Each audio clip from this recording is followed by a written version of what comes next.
दोनों हमारे अजीज हैं, दोनों का मान सम्मान है।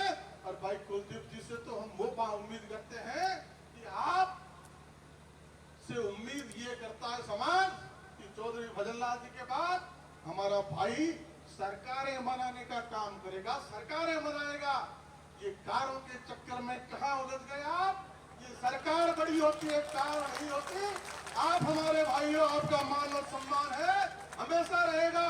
कुछ लोग आपके बीच में आएंगे, कहेंगे कि वो इस तरह बोल रहे थे, वो उस तरह बोल रहे थे। हमने बहुत सी पीड़ाएं सही है। हम 45 साल की उम्र में इस 15-20 वर्ष की राजनीति में बहुत धोखे खाए हैं, बहुत पीड़ा सही है, लेकिन उनका जिक्र हमने उफ तक नहीं किया, क्योंकि वो हमें पर्सनल नुकसान, तो समाज का नुकसान भी हुआ। लेकिन अब तो समाज दोराहे पे खड़ा है, समाज टूट के कगार पे खड़ा है, समाज को नहीं टूटने देंगे। उसके लिए भले ही भाई कुलदीप जी को झुकाना पड़े, चाहे देवेंद्र जी को झुकाना पड़े, ये समाज सबको झुकाने का काम करेगा। और आज हमारे चुनाव अधिकारी आदरणीय महंत जी ने स्पष्ट तौर पे कह दिया है कि चुनाव तो होगा, प्रक्रिया चल पड़ी है, और वहां आप दोनों अपना इस्तीफा देकर आ जाइए। एक से नहीं कहा, दोनों को कहा है कि वहां मुरादाबाद में, उस मुर्दाबाद में जहां महासभा घूमते घूमते मुर्दाबाद हो गई और महासभा की पंचायती ठेकेदार करने लग गए। ठीक है, उन पर लक्ष्मी मेहरबान है, राम सिंह जी ने उनको जनता को पानी पिलाने के लिए ठेकेदार बनाया। अब वो पैसे के दम पे समाज को पानी पिलाने पे तुले हुए, यह नहीं चलेगा। इसलिए वो भी हमारे भाई है, दोनों इस्तीफा दे के आए, दोनों इस्तीफा दे के आए। क्या वैसे समाज इकट्ठा क्यों नहीं किया? तुमने कहा नहीं, कैसे नहीं कहा कि इस गुरु महाराज की बात को मानने वाले व्यक्ति का हाल ये है? तुम तब क्यों ना बोले? और अगर संस्था के प्रधान जैसी संस्थाओं के प्रधान के ओहदे पर बैठे व्यक्ति ने समाज की बेटी के साथ कोई गुनाह किया है और तुम्हें पहले से पता था, तो तुम चुप क्यों बैठे थे? तुम पहले क्यों नहीं बोले? जब ये समाज में लोग बैठे थे, हजारों लोग बैठे थे, तब तुमने कहा, और एक आपके दलाल ने कहा कि बूढ़िया जी पैर पकड़ लो, नहीं तो मुकदमा दर्ज होने वाला है। अगर तुम्हें पता था इस बात का, तो तुम पहले क्यों नहीं बोले? अगर तुम्हें पता था इस बात का कि इस तरह का आहार विचार है, तो तुम पहले क्यों नहीं बोले? तुम दोनों गुनहगार हो।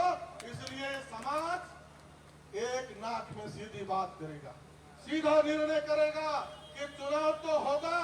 और जैसा संतों ने आदेश दिया है कि ये चुनाव होगा, सदस्यता हो रही है, सब भाग लीजिए। आप ऑनलाइन से सारा काम चल रहा है, फिर काम हो रहा है, ऑफलाइन में भी आपकी सदस्यता हो रही है। सब बनिए, सब पार्टिसिपेट करिए।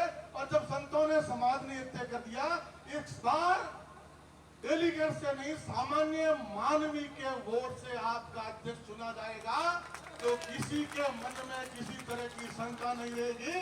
कोई भी ये नहीं कह सकता कि मेरा पक्ष नहीं सुना गया, मेरा अधिकार है बोलने का, क्योंकि उसका एक का वोट लगेगा। इसलिए आप सबको सोचना है, आग्रह है कि हमारा उस बहन के प्रति भी सहानुभूति है जिसका वीडियो चल रहा है।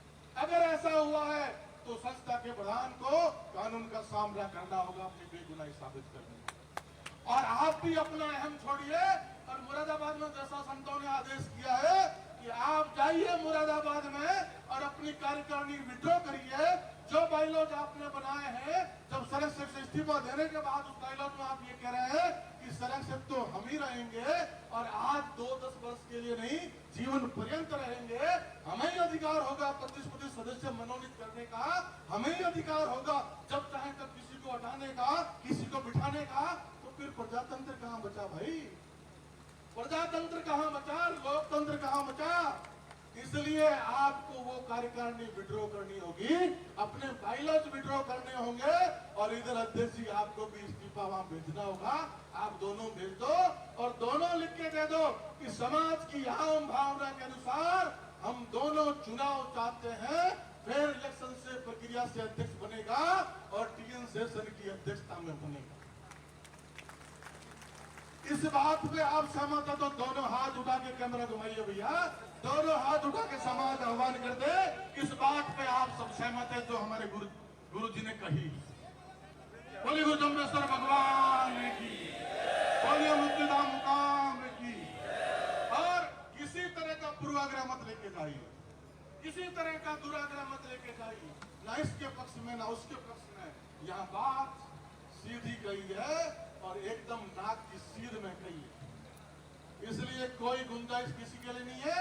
इसके बाद भी किसी के मन में ये शंका होती है कि भाई हम तो आ जाएंगे और मोहर हमारे पक्ष में लग जाएगी, हम प्रभाव से अपना इस्तेमाल करके हम मोहर लगा के आ जाएंगे, उनको कुर्सी पे बिठाएंगे। तो ये आपको मंजूर है क्या? ये आपको मंजूर है क्या? अगर वो कल को इस तरह आए तो कहां जाएंगे, क्या करेंगे? अरे समाज से बड़ी कोई ताकत है क्या? आपकी भावना से बड़ी कोई ताकत है क्या?